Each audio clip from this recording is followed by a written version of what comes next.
Hi, this is Tarik Rashid. Today I'm going to present learner performance-based behavior. I am a professor at Computer Science and Engineering Department at the University of Kurdistan Howler. This is my website to get more information about our work.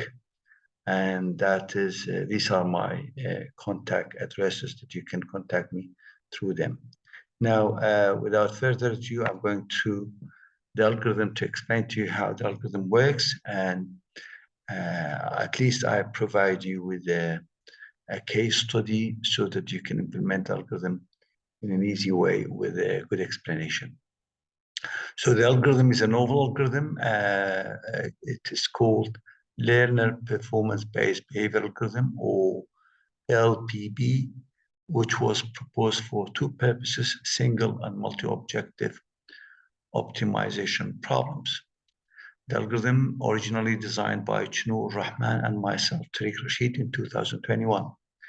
The algorithm also proved its ability to tackle complex optimization problem compared to dragonfly algorithm, genetic algorithm, and particle swarm optimization algorithm.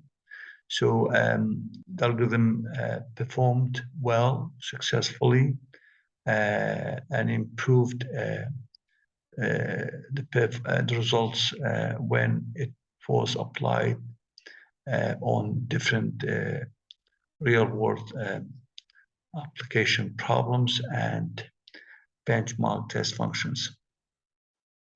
Now, the algorithm basically was inspired by the idea of accepting graduates from high school to university through the steps that are implemented during the admission of learners, which are the methods or approaches used to divide learners and group them according to their cumulative score or cumulative rate.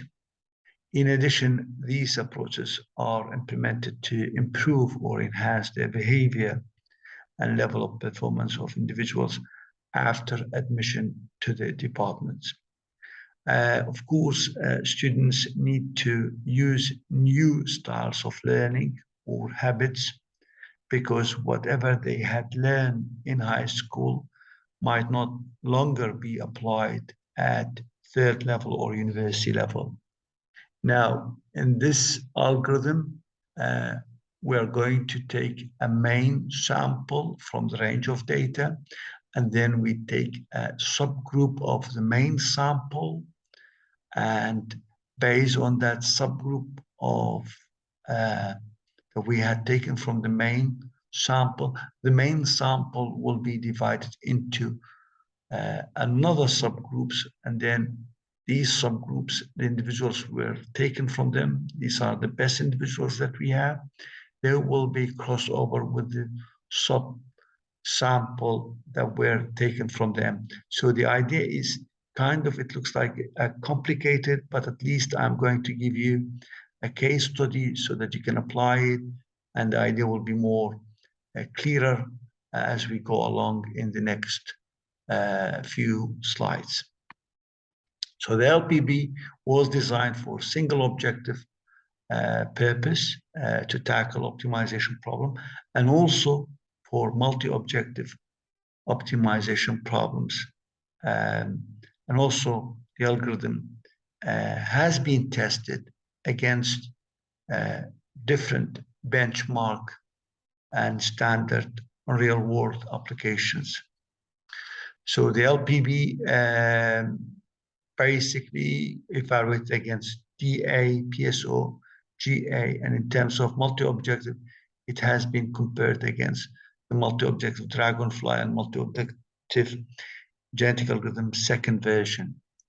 Now, this is the pseudocode of the algorithm. You're going to take a population M from the range of data, then calculate fitness of M, and then you are going also to take a subgroup from M, and then divide them into good and bad, and then the M group will be divided into 3 clusters based on the subgroup, and they will be crossed over with the O group or the subgroup, and then the algorithm continues in this way, in this process, until the stop condition is arrived or is met. So this is the pseudocode, and this is the flow chart. M population is created, and then O population will be created from M, and then O population is divided into two groups, and then based on the fitness of O population, the whole individuals in the main population M will be compared, and then the crossover and mutations are applied on these two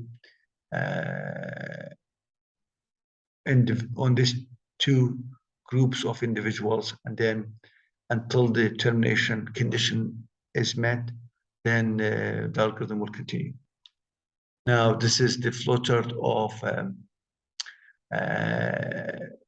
clustering the M group into perfect, good, and bad based on the subgroup fitness functions. Now, this is the crossover and mutation again applied between the clusters that we created them and also the subgroup. Here, the case study. This case study is a mathematical equation fx, which is equal to x1 squared plus x2. This could be sigma x if you have more x's, vector x1, x2, x3, x. You go as long as you want, you know, x11, dimension 11. And the x is varies, or range of x1 greater or equal 0, less than equal 5,000. Likewise, x2 greater or equal 0, less than 5,000 or equal. So now we are going to take within this range, 0 to 5,000, 16 samples, M1 to X16. And we select X1 and X2 randomly within range of 0 till 5,000. We square them and we get the fitness function of each one of them. And we found in the first iteration 0, this is the sum, the average, the max.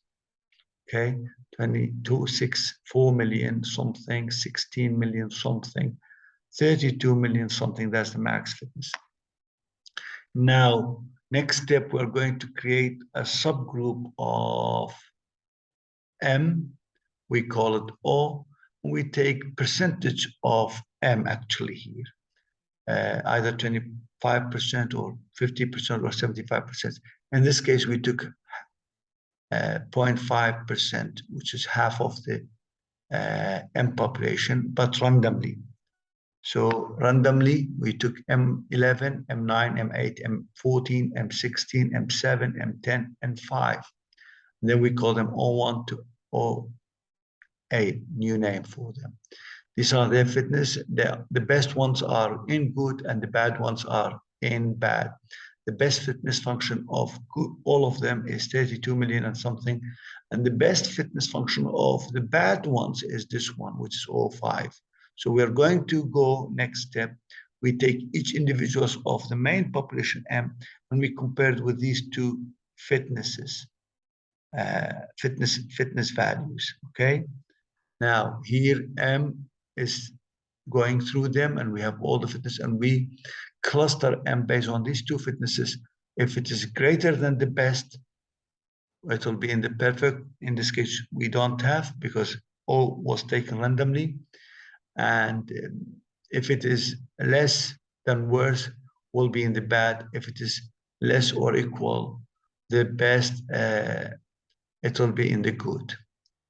Next, we are going to take from these clusters good, perfect, and bad, which are M's, and they will be crossover with the O group, okay? So O group, M1, O1, it's parent 1, parent 2, they will be crossover. This is the crossover bit, the bold one.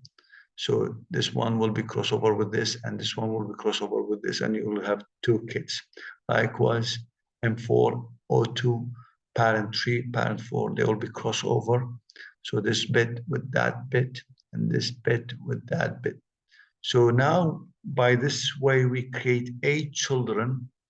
These are the 8 children, and we apply step 6, we apply mutation. So mutation is applied by flipping one bit randomly in each term, x1, x2.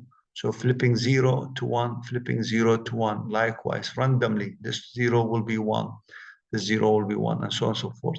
So the children, 8 children, the mutation and crossover operations are completed. Now, these are the new children values, and we take their fitnesses here, their fitnesses. We combine them next with the individuals of M and O, which are the parents of the children. So M1, O1, M4, O2, M6. Now, and you can see these are the new population M, which is updated from the first population. And you can see the sum fitness is changed, the average fitness is changed, and the max fitness is changed. So this is the new M population, as we called it, and these are the values. Now, next iteration, we start from step 2 to 8, and we repeat the same. We create another O from M population, from new update M population, and we divide O into good and bad, same thing, same process. And then we go through new M individuals, and we compare it with these two fitnesses that we have right now, and we create perfect, good, and bad. In this case, we have one individual is perfect, and then goods, and then 9 bads. Then we select from perfect if we have it. If not, then we go to take good if we have it. If not, then we go to take the good, the bad. That's the worst case scenario. But then now we took 1 perfect, 2 goods, and 1 bad. That's what we get it. We try to cross them over with the O group, M10 or 1, 2 children, M2 or 2 children, M14 or 3, 2 children, and so on and so forth. And now we apply the mutation likewise in this iteration, which is the same process that we explained earlier. And now the mutation is done, and we get the fitness, and then we get a new M, a new population M16. It has to be 16. That's what we selected, our population. And you see the new version of M is updated as well by having a new sum fitness and average fitness and max fitness. So this is the iteration 0. These are the range that we started randomly. Then iteration 1, the algorithm managed to increase the sum, average, and max. And in iteration 2 also increased. So this is the basic explanation of LPB, how it works, and it's a great algorithm. It's very powerful, and it has been used for different applications, both in single and multi-objective optimization problems. If you have any questions, the algorithm is, you can find the algorithm, the paper, and the source code in MATLAB in this link. And if you have any problem, you can contact me in this email address. And I wish you all the best and hope it was useful.